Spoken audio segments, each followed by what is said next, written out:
Assalamualaikum, anak hebat yang soleh dan soleha. Apa kabar? Semoga kalian selalu dalam keadaan sehat dan bersemangat ya. Bertemu lagi dengan saya untuk belajar biologi. Biologi is fun. Sebelum kita mulai pembelajaran kali ini, alangkah baiknya kalau kita membaca basmalah terlebih dahulu. Bismillahirrahmanirrahim. Kali ini kita akan membahas materi mengenai transport dan pertukaran jam. Nah, pada materi ini, kita akan melibatkan beberapa sistem organ. Sistem organ yang terlibat pada bab ini yaitu ada sistem pencernaan, ada sistem pernapasan, ada sistem ekskresi, dan juga ada sistem sirkulasi. Kita bahas ke sistem pencernaan dulu ya. Nah, pada sistem pencernaan, kita akan membahas dua subtopik. Yang pertama, zat makanannya, dan yang kedua adalah proses pencernaannya. Nah, zat makanan itu dibagi menjadi dua. Ada makronutrien dan juga ada mikronutrien. Makronutrien adalah zat makanan yang diperlukan tubuh dalam jumlah yang banyak. Contohnya ada karbohidrat, protein, dan juga lemak. Sedangkan mikronutrien adalah zat makanan yang diperlukan tubuh dalam jumlah yang sedikit. Contohnya vitamin dan juga mineral. Nah, tahu nggak sih kalian kenapa karbohidrat, protein, dan lemak disebut sebagai makronutrien atau diperlukan tubuh dalam jumlah yang banyak? Ternyata ketiga jenis makanan ini dapat menghasilkan energi yang besar ketika kita konsumsi atau masuk ke dalam tubuh. Seperti karbohidrat, 1 gram karbohidrat yang kita makan, baik dari berbagai jenis karbohidrat, entah dari umbi-umbian ataupun biji-bijian, akan menghasilkan 4 kilokalori. Sedangkan protein yang masuk ke dalam tubuh kita, baik dari hewani ataupun dari nabati, akan menghasilkan energi sekitar 4,1 kilokalori. Nah, ada lagi lemak. Lemak menghasilkan energi paling besar di antara ketiga jenis makronutrien lain. 1 gram lemak itu menghasilkan 9,1 kilokalori. Makronutrien ya, ada vitamin dan juga mineral.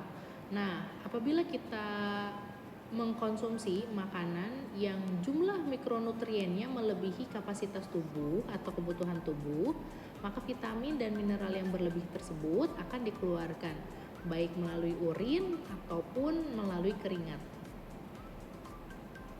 Nah, masih ingat dong ya beberapa organ pencernaan, mulai dari mulut, kerongkongan, lambung, usus halus, usus besar, rektum, dan juga anus. Nah, ini adalah organ-organ yang terlibat pada sistem pencernaan di tubuh kita. Kita lihat mulut dulu ya.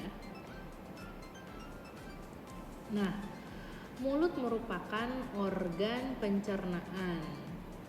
Nah, di mulut terdapat beberapa organ lain yang menunjang pada sistem pencernaan.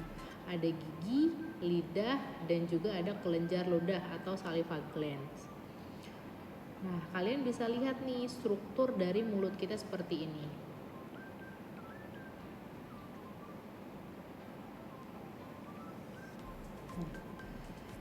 Gigi yang kita miliki ternyata ada beberapa jenis. Ada yang disebut sebagai gigi seri atau dengan nama latin incisivus. Ada lagi gigi geraham depan dengan nama latin premolar.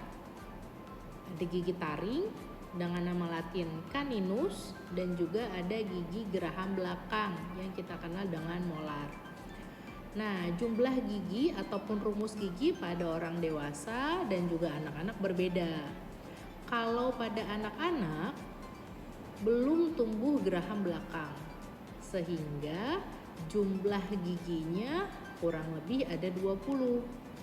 Nah, sedangkan kalau pada orang dewasa itu sudah muncul geraham belakang, sehingga jumlah giginya lebih banyak daripada gigi pada saat anak-anak.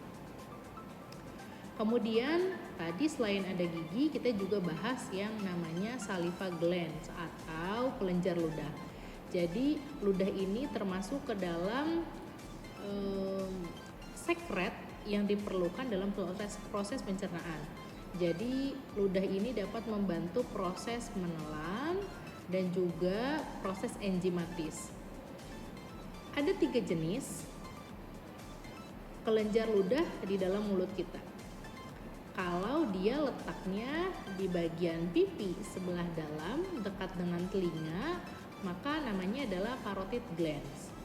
Kalau kelenjar ludahnya terdapat di bawah lidah, maka namanya adalah sublingual glands. Sedangkan kalau posisinya berada di bawah rahang, itu namanya adalah submandibular glands. Selanjutnya ada lidah ya. Lidah kita itu memiliki tekstur. Nah, tekstur pada lidah ini kita kenal dengan sebutan papila. Jadi papila itu adalah tonjolan-tonjolan pada lidah. Di dalam papila lidah itu terdapat taste bud.